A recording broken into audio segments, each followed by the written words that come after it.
여러분 안녕하십니까? 황교안입니다. 오늘은 간첩 이야기를 좀 드려야 되겠습니다. 요즘 간첩 이야기가 자주 나오고 있습니다. 언론에도 보도되고 있습니다. 어제도 법원이 국가보안법 위반 피고인에게 3종 혜택 세트를 제공했다는 이야기가 보도되면서 많은 국민들이 분노하고 있습니다. 간첩은 과거에만 있었던 것이 아니라 지금도 현재 존재하고 있습니다. 활동을 하고 있습니다. 제 기억만 보더라도 1992년 조선노동당 중부지역당 사건이 있었습니다. 간첩이 62명이 구속되고 총책인 이선실, 북한의 서열 13인 여자인데 이 사람이 한국에 와서 남한에 와서 공작을 하고 올라간 뒤에 적발이 돼가지고 대규모 간첩 사건이 검거가 됐던 사례가 있었습니다. 그리고 2013년 경기 동부연합 사건이 있었습니다. 이것이 바로 이석기 구속되고 그것으로 인해서 통진당 해산 심판 청구가 들어갔던 바로 그 사건이었습니다. 우리 눈에도 아직 생생하지 않습니까? 또 2021년도에는 충북 간첩단 사건이 적발이 됐습니다.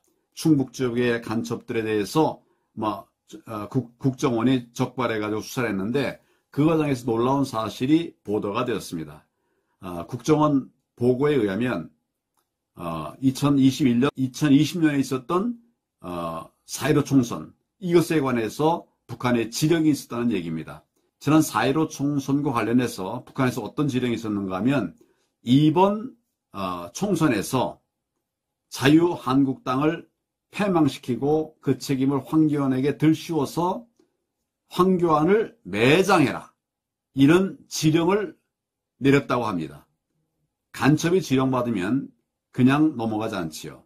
반드시 그걸 이행하죠. 아니면 북한의 어떻게 보면 통전부에서 지령이 오고 여러 가지 어려움들이 생기겠죠. 이런 일들이 있었습니다. 다 바로 저를 딱 지목했었어요. 발표한 사람이 누구냐? 박지원. 여러분 아시지 않습니까? 그 당시 국정원장이었는데 민주당 쪽 사람이니까 저에게 유리하게 얘기할 리가 없겠죠. 이런 것이 사실로 지금 우리나라에서 이루어지고 있습니다. 제가 이래서 정말 전국에 간첩들이 깔려 있겠다 이렇게 제가 말씀을 드린 바도 있습니다. 언론을 통해서도 이야기를 했는데 얼마 되지 않아서 정말 전국에서 여기저기서 간첩단 사건이 터졌습니다. 2022년 제주 간첩단 사건, 또 전주 간첩 사건, 그리고 창원 간첩단 사건 연달아 줄줄이 이어졌고 진주에서도 간첩단이 적발됐고 또 최근에는 서울 간첩단까지 적발돼서 수사 중에 있다는 보도를 본 바가 있습니다. 우리나라에 도대체 간첩이 몇 명이나 되냐 이런 궁금증을 가지고 계시는 분들도 계십니다. 간첩이 몇 명인지 파악된다고 하면 정말 간첩이 아니겠죠. 그렇지만 우리가 여러 자료와 통계에 의해서 가지고 있는 규모는 있습니다. 수만 명입니다. 우리 남한에서 밀약하는 간첩들이 최소한 수만 명이 넘습니다. 전에 한번 이제 국정원에서 조사한 바를 제가 들은 일이 있는데 그때 단파선이 5만 개 정도가 지금 날아다니고 있다. 이건 결국 북한하고 교신하고 있다는 얘기거든요. 지금 시대에 무슨 교신이냐, 이 자유로운 스마트폰 시대에 이런 생각을 하실 수도 있습니다만은 간첩이 일본 교육을 받고 난파된 뒤에는 북한에서 하지 마라 이런 지시가 떨어지기 전에는 중단하지 못합니다. 언제 암살이 될지도 모르니까 북한에 지령받은 것은 계속 이 사람들은 해야 되는 겁니다. 자기들이 중단해도 된다는 지시를 받기 전에는. 이래서 지금도 단파가 공중에서 날아다니고 있는 것입니다. 물론 이것 외에도 우리나라에 들어와 있는 자생적 간첩들도 수도 없이 많이 있습니다. 이게 정말 우리가 간첩과의 전쟁을 치러야 되는데 우리 국민들은 아직 이 부분에 대해서 잘 인식을 못하시고 계시는 분이 많이 있는 것 같습니다.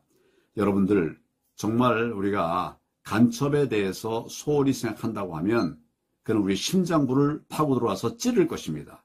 우리가 그렇게 되기 전에 간첩들을 색출해내는 일에 신경을 써야 됩니다. 우리가 간첩 잡는 일을 무슨 좌파 우파 얘기가 아니라 정말 대한민국 지키는 일이라고 하는 관점에서 정말 정부는 정부대로 또 국민은 국민대로 최선을 다해야 되겠습니다. 지금도 이 길거리 다니면 간첩 신고에 대한 그 안내판이 나오기도 해요. 간첩을 적발하면 몇 번으로 전화해달라 이렇게 하는데 최근에 적발 사례는 잘 없는, 신고 사례는 잘 없는 것 같습니다. 그러나 우리가 정말 매 눈으로 살펴보면 우리 주변에 압력하는 이런 간첩들이 보일 것입니다. 신고하면 많은 포상금도 받게 되는데 그것 때문이 아니라 대한민국을 지키기 위해서 우리 국민 여러분들께서도 힘을 모아주시면 대단히 감사하겠습니다. 지금 대한민국에 간첩들이 실제로 압력하고 있습니다. 잡아내야 됩니다. 자유대한민국을 지키기 위한 첫걸음이라고 생각하기 때문입니다. 감사합니다. 편안한 저녁 되시기 바랍니다.